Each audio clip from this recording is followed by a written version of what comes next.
Bismillahirrahmanirrahim. Assalamualaikum warahmatullahi wabarakatuh. Alhamdulillahillazi arsala rasulahu bilhuda wa dinil haq liyuzhirahu ala dini kullihi walau karihal musyrikun. Ashhadu an la ilaha illallah wa ashhadu anna muhammadar rasulullah sallallahu alaihi wasallam la nabiyya ba'da. Amma ba'du. Terlebih dahulu marilah kita panjatkan puji syukur kehadirat Allah Subhanahu wa taala yang telah mempertemukan kita dalam suasana bulan suci Ramadan yang penuh dengan keberkahan ini. Shalawat beriring salam yang tidak henti-hentinya kita kirimkan buat Nabi kita, yakni Nabi besar Muhammad sallallahu alaihi wasallam, yang telah membawa kita umat manusia dari zaman yang gelap gulita kepada zaman yang terang benderang seperti sekarang ini.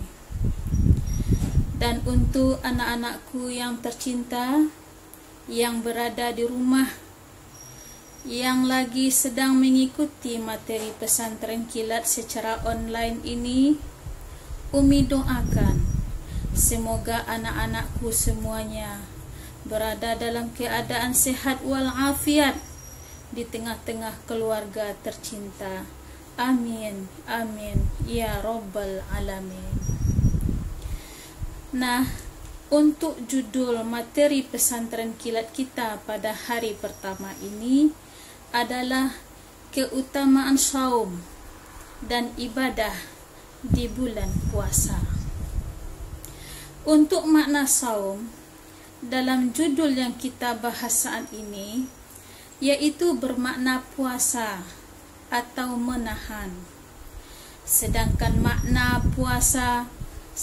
makna bulan puasa di sini artinya adalah bulan suci Ramadan. Jadi, kalau kita gabungkan arti yang sebenarnya, yaitu keutamaan puasa dan ibadah di bulan suci Ramadan. Topik tentang keutamaan saum dan ibadah di bulan puasa, ada baiknya sebelumnya kita membahas terlebih dahulu tentang keutamaan bulan Ramadan. Keutamaan bulan Ramadan itu ada 4. Yang pertama, Ramadan itu adalah bulan diturunkannya Al-Quran. Bulan Ramadan adalah bulan yang mulia. Bulan ini dipilih sebagai bulan untuk berpuasa, dan pada bulan ini pula lah diturunkannya Al-Quran sebagai petunjuk bagi umat manusia. Sebagaimana firman Allah dalam Al-Quran surat Al-Baqarah ayat 185 yang berbunyi, Bismillahirrahmanirrahim. Syahrul Ramadan allazi unzila fihil Qur'an hudal linnasi wa bayyinatim minal huda wal furqan. Faman syahida minkumus syahra falyasum. Yang artinya, beberapa hari yang ditentukan itu ialah bulan Ramadan, bulan yang di dalamnya diturunkan permulaan Al-Quran sebagai petunjuk bagi umat manusia dan penjelasan-penjelasan mengenai petunjuk itu, dan pembeda antara yang hak dengan yang batil. Karena itu, barang siapa di antara kamu hadir di negeri tempat tinggalmu di bulan itu, maka hendaklah kamu berpuasa pada bulan itu. Al-Quran surat Al-Baqarah ayat 185. Allah Ta'ala sudah menetapkan bahwa dalam setahun perputaran bumi ini terdiri atas 12 bulan yang disebut dengan bulan-bulan Hijriah. Dan penanggalan bulan-bulan Hijriah inilah yang dipakai oleh umat Islam dalam menetapkan hari dan tanggal. Urutan bulan Hijriah tersebut adalah: yang pertama bulan Muharram, yang kedua Safar, yang ketiga Rabiul Awal, yang keempat Rabiul Akhir, yang kelima Jumadil Awal, yang keenam Jumadil Akhir, yang ketujuh Rajab, yang kedelapan Sya'ban, yang kesembilan Ramadan, yang ke-10 Syawal, yang ke-11 Zulqaidah, dan yang ke-12 adalah Zulhijjah. Ibnu Katsir rahimakumullah tatkala menafsirkan ayat yang mulia ini, beliau mengatakan, dalam ayat ini Allah Ta'ala memuji bulan puasa, yaitu bulan Ramadan, dan daripada bulan-bulan yang lainnya. Allah memuji demikian karena bulan ini telah dipilih sebagai bulan diturunkannya Al-Quran daripada bulan-bulan yang lainnya. Sebagaimana pula pada bulan Ramadan ini Allah telah menurunkan kitab ilahiyah lainnya kepada para nabi alaihi salam, seperti yang pertama yaitu kitab Zabur yang diturunkan kepada Nabi Daud alaihi salam, juga terjadi di bulan Ramadan. Yang kedua, kitab Taurat yang diturunkan kepada Nabi Musa alaihi salam, juga terjadi pada bulan Ramadan. Yang ketiga, kitab Injil yang diturunkan kepada Nabi Isa alaihi salam, juga di bulan Ramadan ini. Dan yang terakhir yaitu yang keempat, Al-Quran yang diturunkan kepada Nabi besar Muhammad sallallahu alaihi wasallam, juga di bulan Ramadan. Dan yang kedua adalah syaitan-syaitan dibelenggu, pintu-pintu neraka ditutup, dan pintu-pintu syurga dibuka ketika Ramadan tiba. Rasulullah sallallahu alaihi wasallam bersabda, "Iza jaa Ramadana futihat abwabul jannah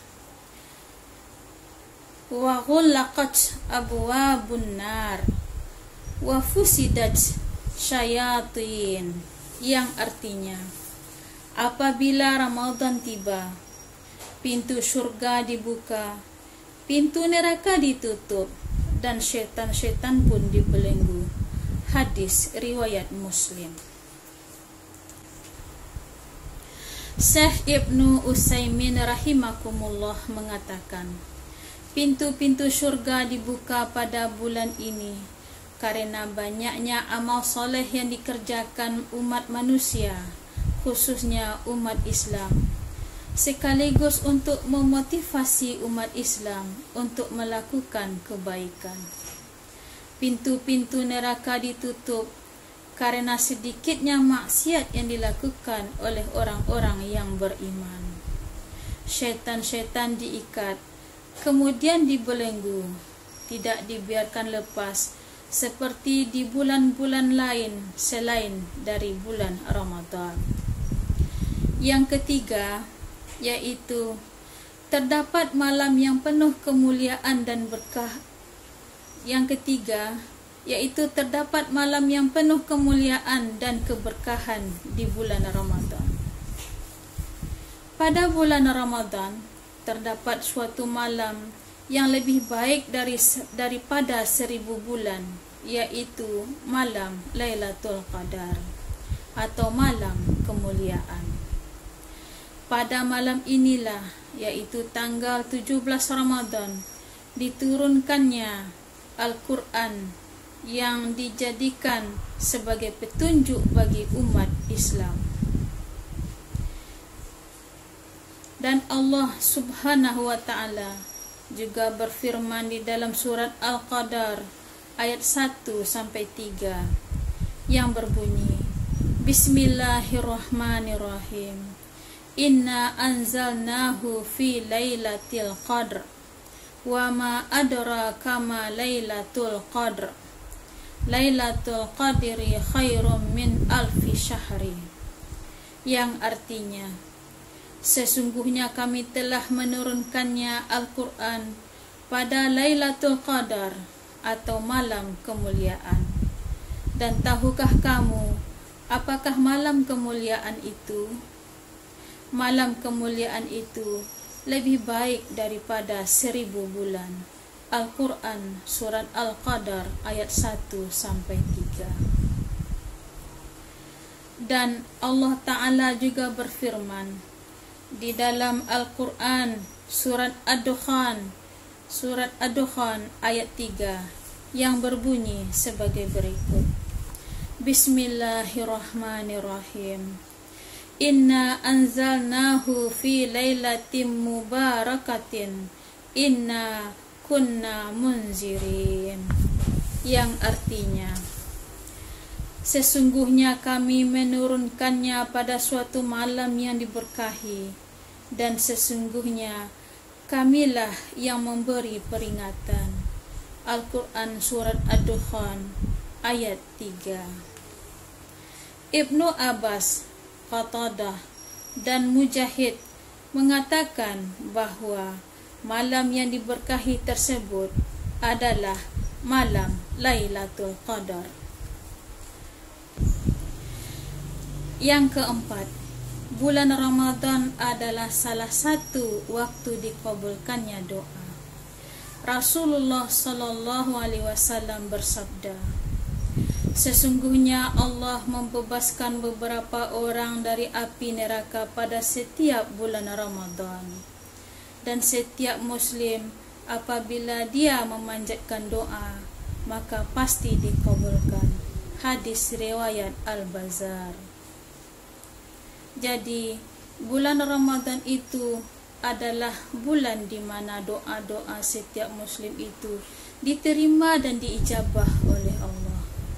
Sedangkan pada bulan-bulan yang lainnya tidak ada keistimewaan yang seperti itu diberikan oleh Allah.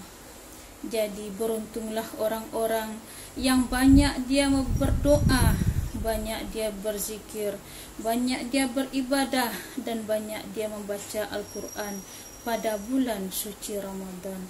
Apalagi mereka yang suka bersedekah dan membantu orang-orang yang membutuhkan pertolongan dan bantuan yang berada di sekitarnya. Jadi anak-anak Umi sekalian, pada bulan Ramadan itu banyak-banyaklah berdoa, banyak-banyaklah berzikir, terutama kita yang sekarang ini dalam menjalankan ibadah puasa, banyak-banyaklah berdoa, berzikir, dan melakukan amalan-amalan ibadah yang diridai oleh Allah Subhanahu wa Ta'ala. Amin, amin ya rabbal alamin. Marilah kita masuk ke dalam topik yang akan kita bahas, yang diutamakan dalam materi yang Umi berikan pada materi pertama ini, yaitu tentang keutamaan puasa dan ibadah dalam bulan suci Ramadan. Yaitu yang pertama, yaitu puasa dan ibadah itu adalah menjadi perisai atau menjadi benteng bagi seorang Muslim di dalam menjalani kehidupan di dunia ini. Seperti Rasulullah sallallahu alaihi wasallam bersabda, puasa adalah perisai atau benteng yang dapat melindungi seorang Muslim atau hamba Allah dari jilatan api neraka. Itu adalah hadis riwayat Ahmad dan Baihaqi. Puasa yang bagaimana yang dapat menjadi pelindung bagi diri kita dari jilatan api neraka ini di akhir kelak, yaitu puasa yang mengikuti aturan-aturannya. Seperti aturan yang pertama dalam kita mengikuti ibadah puasa ini adalah dengan memasang niat. Niat dalam bulan puasa ini biasanya kita pakaikan atau kita baca, yaitu selesai kita melaksanakan solat isya atau solat tarawih di malam hari. Pasanglah niat untuk berpuasa Ramadan esok harinya. Apa niatnya?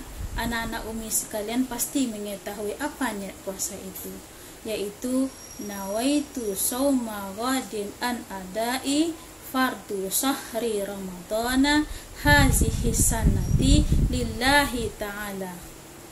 Dan puasa kita kalau tanpa baca niat ini biasanya tidak kesampaian maksud dari puasa tersebut. Kenapa? Segala sesuatunya itu tergantung kepada niat. Jadi kalau anak-anak Umi berniat untuk berpuasa pada esok hari, maka pasanglah niatnya malam hari. Kalau lupa kita memasang niat itu di malam hari, kita bisa memasangnya menjelang kita makan sahur pada tengah malam atau dini hari sebelum masuknya waktu subuh. Pasanglah niat sebelum kita makan sahur tersebut. Kalau masih juga lupa, kita pasang niat itu selesai makan sahur. Nah, itu adalah batas terakhir kita memasang niat. Jadi jangan sampai lupa lagi. Jadi paling lambat kalau lupa juga, sekurang-kurangnya selesai makan sahur cepat dipasang niat kita untuk kita melaksanakan puasa atau saum Ramadan besok harinya.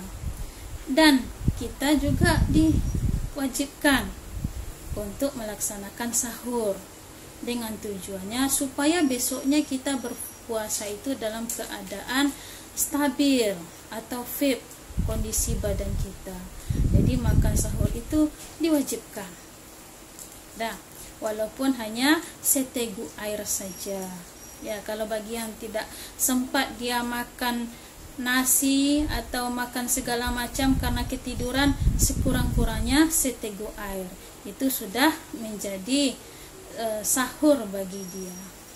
Dan di samping kita juga melaksanakan puasa, kita juga melaksanakan ibadah. Bukan hanya puasa saja, tetapi sholatnya ditinggal. Tidak begitu. Jadi di samping kita berpuasa, sholat kita jangan sampai ketinggalan. Seperti sholat subuh.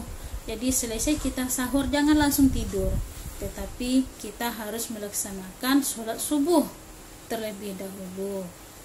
Jadi laksanakanlah sholat subuh itu. Kalau tidak dapat berjamaah, sekurang-kurangnya kita kerjakan sendiri-sendiri. Laksanakan sholat subuh. Kemudian sebelum sholat subuh, sholat sunat subuhnya dulu.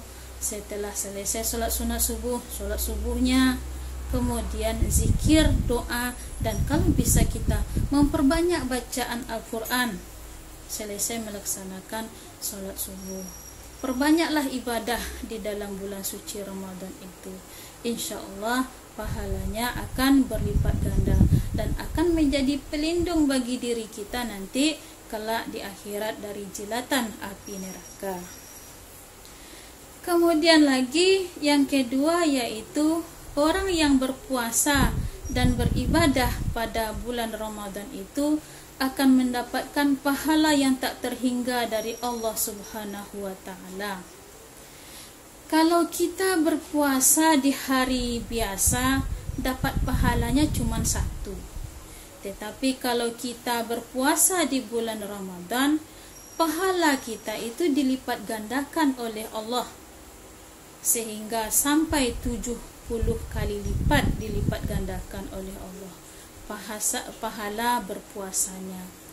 Kalau kita beribadah di hari biasa, dapat pahalanya cuma satu. Tetapi kalau kita beribadah di bulan Ramadan, dapat pahalanya 70 kali lipat daripada beribadah pada hari-hari biasa. Jadi jangan pula anak-anak Umi sampai hari-hari biasa karena dapat pahala cuma satu, jadi tidak mau melaksanakan puasa sunat atau puasa bayar hutang, atau karena beribadah pada hari-hari biasa hanya dapat pahala satu, maka tak solat-solat, nanti solatnya di bulan puasa saja. Itu juga tak boleh, karena puasa di bulan hari biasa itu bagi yang anak-anak Umi yang perempuan itu wajib membayar puasanya yang bolong-bolong pada bulan Ramadan. Tetapi untuk beribadah seperti solat, anak ummiyah laki-laki atau perempuan itu wajib melaksanakan. Dan jangan hanya menunggu berpuasa dan beribadah di bulan Ramadan karena pahalanya berlipat ganda. Tetapi di hari-hari biasa tidak solat. Kenapa? Pahalanya hanya satu. Itu juga tak boleh. Ya, jadi walaupun pahala kita hari biasa dengan hari Ramadan itu berbeda, tetapi itu kewajiban kita sehari-hari melaksanakan puasa dan melaksanakan ibadah di hari-hari biasa, terutama solat fardu 5 kali sehari semalam. Nah, selanjutnya yang ketiga yaitu orang yang berpuasa dan beribadah di bulan Ramadan akan mendapatkan 2 kebahagiaan. Yang pertama yaitu kebahagiaan di dunia, dan yang kedua yaitu kebahagiaan di akhirat. Apa itu kebahagiaan di dunia? Kebahagiaan di dunia yaitu mendapatkan kehidupan yang berkecukupan, dan setiap yang dia cita-citakan didapatkannya. Itu merupakan kebahagiaan di dunia. Misalnya dia diberikan penghidupan oleh Allah, yaitu dengan penghidupan yang lebih layak, dengan cita-cita apapun yang dia cita-citakan dapat. Kemudian walaupun dia hidup sederhana, tetapi hatinya tenang, jiwanya stabil, dia merasa bersyukur. Itu namanya kehidupan kebahagiaan di dunia. Sementara apa itu kebahagiaan di akhirat? Yaitu masuk ke dalam surganya Allah. Itulah yang disebut dengan kebahagiaan di akhirat, yaitu masuk ke dalam jannah atau surganya Allah. Itulah yang dimaksud dengan kebahagiaan di akhirat. Yang keempat yaitu bau mulut orang yang berpuasa itu lebih harum di hadapan Allah daripada bau misik atau kasturi. Kasturi itu adalah parfum yang paling harum di mata Allah. Tetapi parfum yang paling harum sekalipun lebih harum parfumnya orang-orang yang berpuasa yang keluar dari mulut atau dari lidahnya. Jadi bau mulut orang yang berpuasa itu lebih harum di hadapan Allah daripada bau kasturi. Radhiyallahu anhu, Rasulullah sallallahu alaihi wasallam bersabda, Allah berfirman, setiap amal anak Adam adalah untuk dirinya kecuali puasa. Puasa tersebut adalah untukku dan aku yang akan membalasnya. Puasa adalah perisai. Apabila salah seorang di antara kalian berpuasa, maka janganlah berkata kotor, jangan pula berteriak-teriak. Jika ada seseorang yang mencaci dan mengajak berkelahi, maka katakanlah, saya sedang berpuasa. Demi zat yang jiwa Muhammad berada di tangannya, sesungguhnya bau mulut orang yang berpuasa lebih harum di sisi Allah pada hari kiamat daripada bau kasturi. Dan bagi orang yang berpuasa ada 2 kegembiraan. Ketika berbuka, mereka bergembira dengan bukanya, dan ketika bertemu Allah, mereka bergembira karena puasanya. Hadis riwayat Bukhari dan Muslim. Yang kelima, puasa dan ibadah dalam bulan Ramadan itu akan memberikan syafaat bagi orang yang menjalankannya. Rasulullah sallallahu alaihi wasallam bersabda, puasa dan Al-Quran itu akan memberikan syafaat kepada seorang hamba Allah pada hari kiamat nanti. Puasa akan berkata, wahai Tuhanku, saya telah menahannya dari makan dan hawa nafsu syahwat karenanya. Perkenankanlah aku untuk memberikan syafaat kepadanya. Dan Al-Quran pula berkata, saya telah melarangnya dari tidur pada malam hari. Karenanya, perkenankanlah aku untuk memberi syafaat kepadanya. Beliau bersabda, maka syafaat keduanya diperkenankan. Hadis riwayat Ahmad, Hakim, dan Tabrani. Jadi, pada bulan suci Ramadan ini, diperbanyaklah amal ibadah kita, karena amal ibadah tersebut akan memberi syafaat kepada orang yang mengerjakannya atau menjalaninya.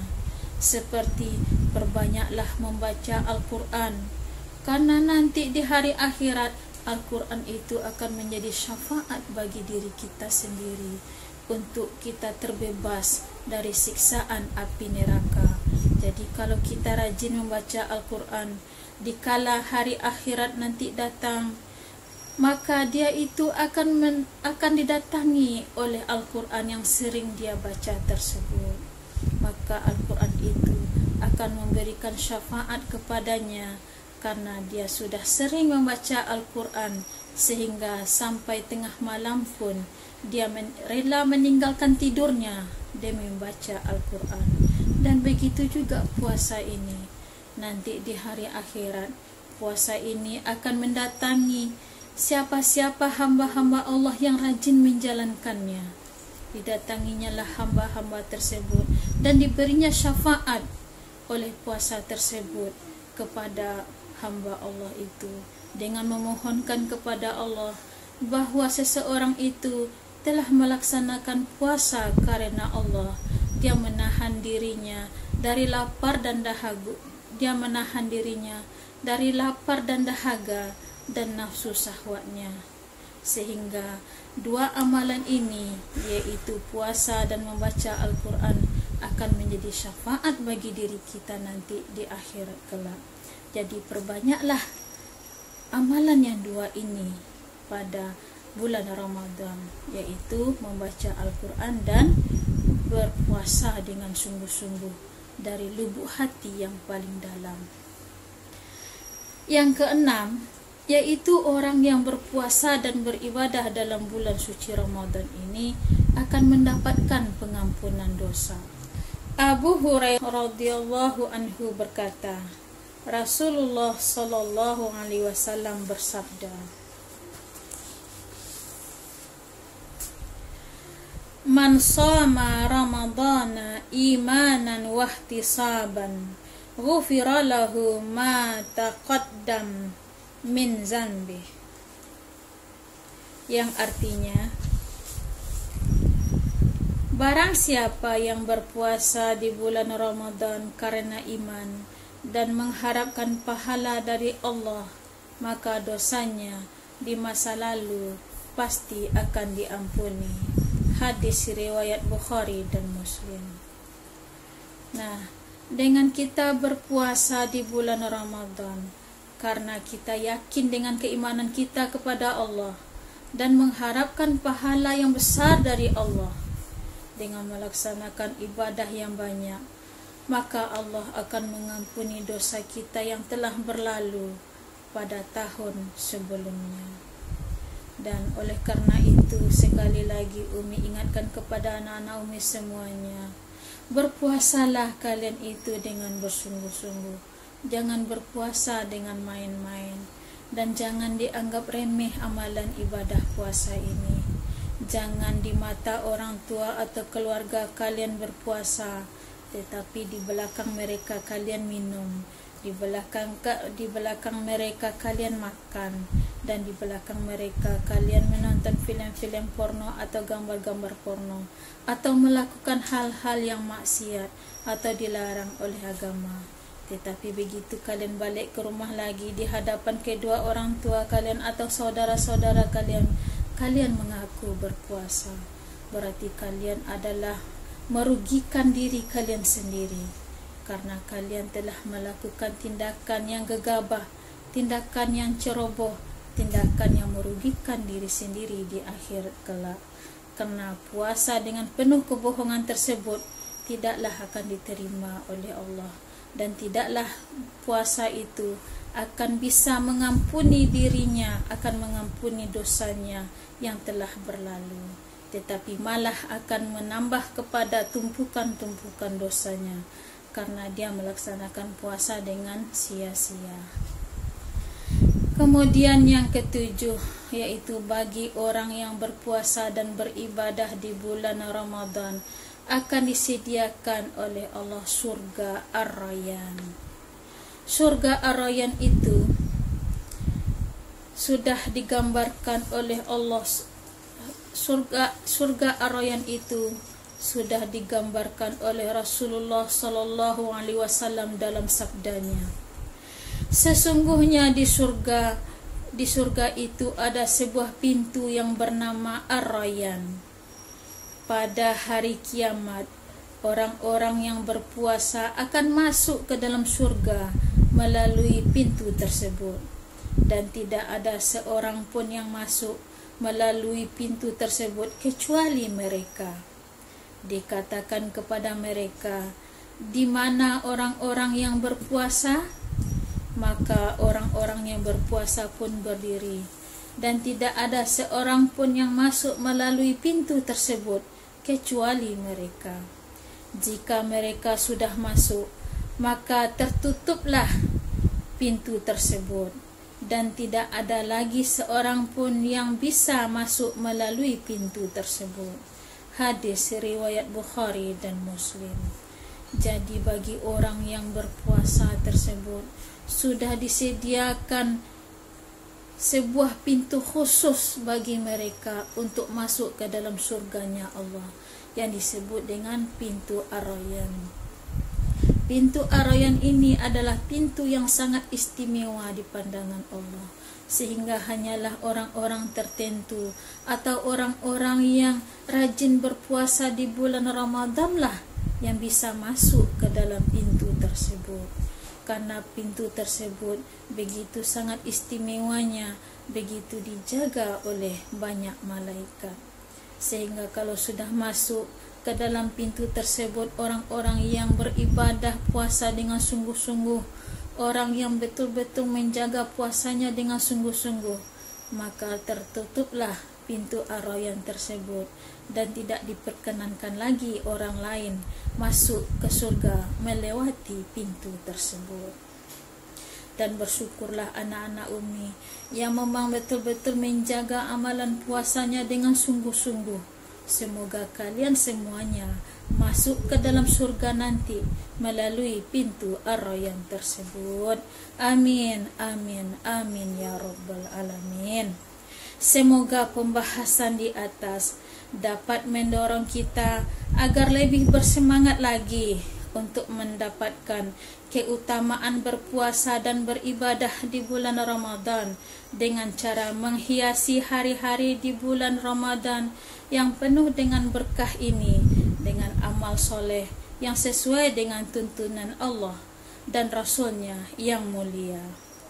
Alhamdulillahillazi bi ni'matihi tatimmus shalihat.